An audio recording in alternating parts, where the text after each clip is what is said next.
Hi there, Nigel Saunders here. Today we're doing kind of an experiment. This is my African style Serissa tree. And on the tree I've never really been happy with the look of the moss on it. I always envision grasses growing underneath the tree to give it that real African feel. And the moss kind of does that, but it doesn't give you that sense of real grass. It always kind of looks like moss or clumps of moss. It doesn't look grassy enough.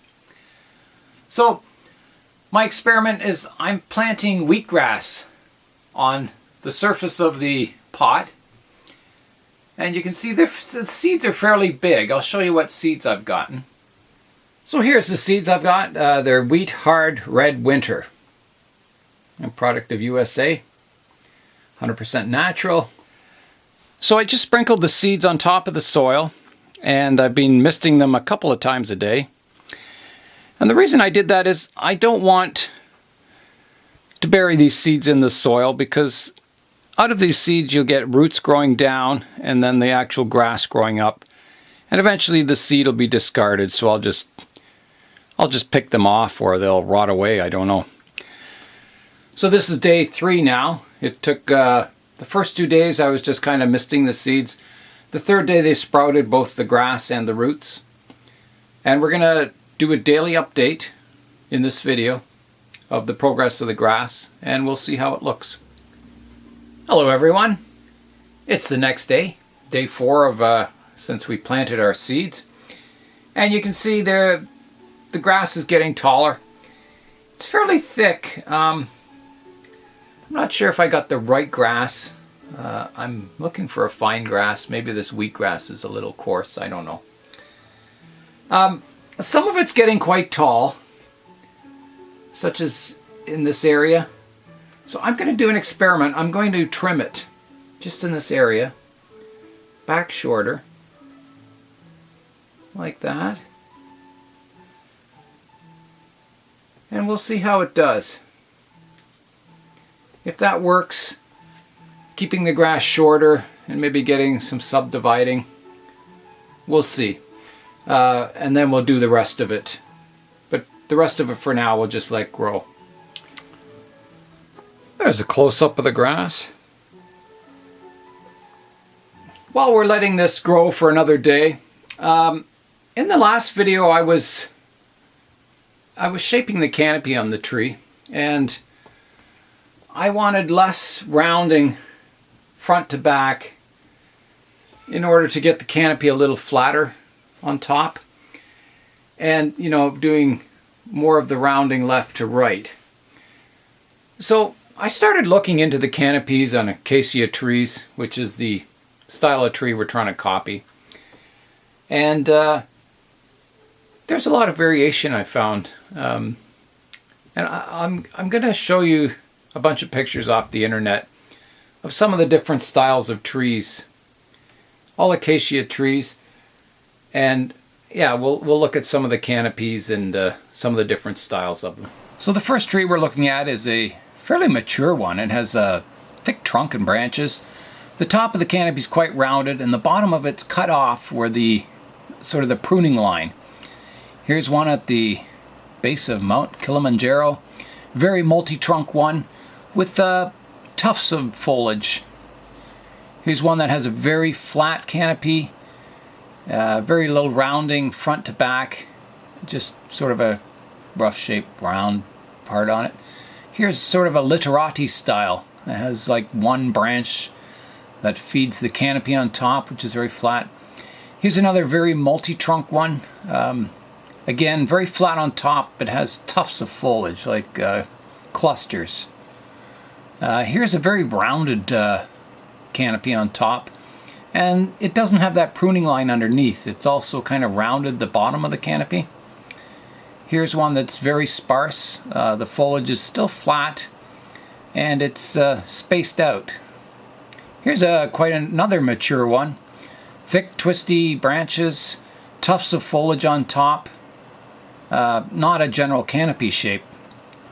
Here's a giraffe pruning that bottom of the canopy. So on some trees it would be very flat at the height of it that a giraffe can reach. Here's a beautiful silhouette of one at sunset. Very wide canopy. There's another one that shows the line where the giraffes can reach. If they stand up on their hind legs, they can just reach the bottom of the canopy there. There's another one showing the scale of the tree with the giraffe. Again, their trees are quite tall. They're not small trees. Here's one with a pride of lions in it, all resting in the branches. You can see the nice bark on it and the twisty branches. Here's another almost a literati style, very sparse foliage, and you can see the trees spaced out on the African savanna. Here's one that has a very mature crown and tufts of foliage. There's one that shows the size of the tree compared to an elephant and the damage the elephants do at the base of the tree with their tusks. There's a really full canopy. You can see that pruning line underneath where the animals feed and the nice rounded canopy on top. Here's a flatter one, almost this is almost two trees. You can see it has two trunks at the base. Here's one that has like almost absolutely flat pruning line on the bottom of the canopy and almost a triangle shape on the top. It's really nice.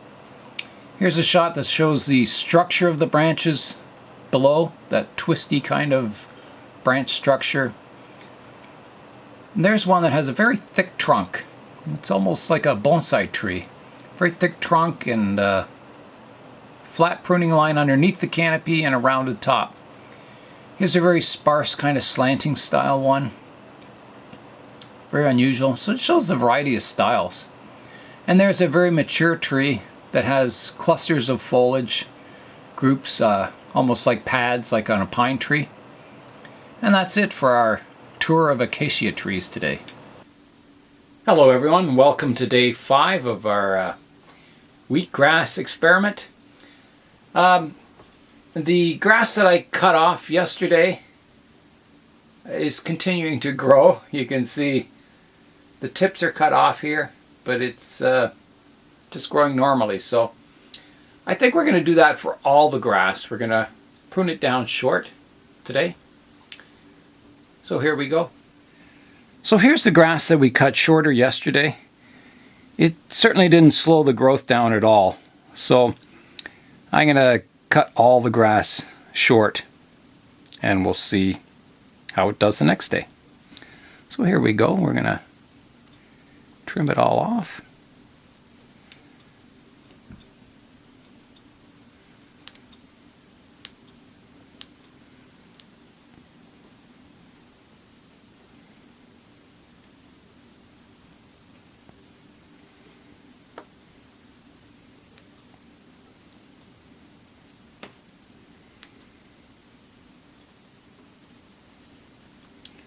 Wheatgrass is really healthy.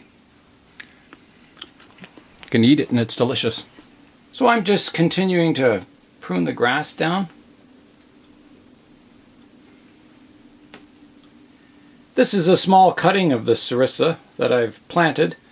They root quite easily. You just need to take a cutting that's probably a little woody and plant it in some soil and keep the humidity high, and it'll grow roots. Keep it warm too. We're almost done trimming the grass, or mowing the grass. I think that'll do. So yesterday we looked at some different types of canopies on the acacia trees. I do have several cuttings growing that in future years will be styling as acacia trees, but different styles. So some more like multi-trunks. We might do a literati type style, but all in the acacia trees type style. So that'll be coming up in the next few years. So I'm just picking off my cut grass right now, and we'll come back tomorrow for day 6 and see how it's doing. Hello everyone, welcome to day 6 of our wheatgrass experiment.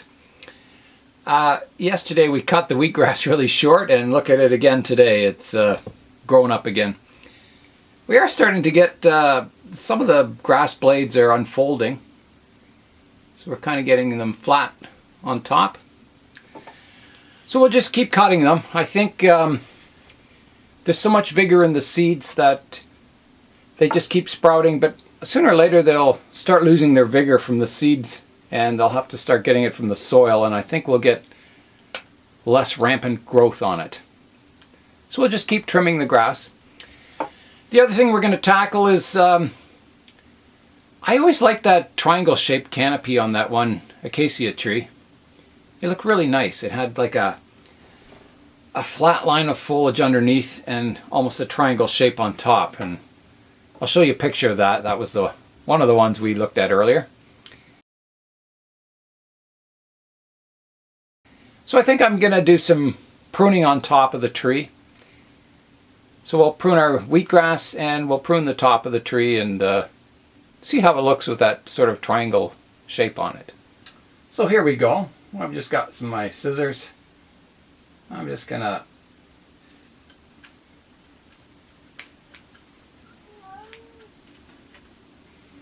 prune to our triangle shaped silhouette. I finished pruning the canopy to its almost triangle shape. It's got a slightly rounded on top. I like it. I think it looks good. It gives it a bit of style and definition to the canopy. We still need to grow out the canopy wider. It's still a little too compact side to side. So, you know, if it was out to about here each side, I think it would look really good, or even wider maybe.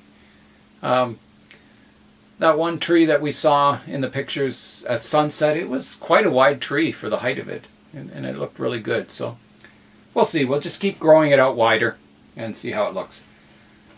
So the last thing we want to do is trim the grass again today. And I'm not going to take as much off this time.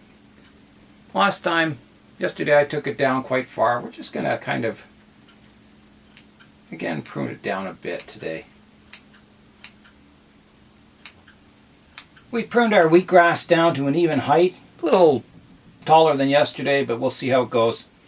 I think this wheatgrass is going to take a while before the roots get established and the grass starts kind of getting miniature.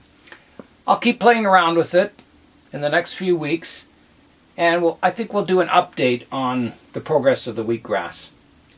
Many things could go wrong with this wheatgrass. We could get quite a mat of roots in the soil that, you know, it might interfere with the health of the plant of our main tree. It may never develop a nice looking grass on top. I don't know. We'll keep trying. If it's not a suitable grass, there's bent grass, which is used in golf greens. There's several other grasses I can try and see if we can get a nice grass covering.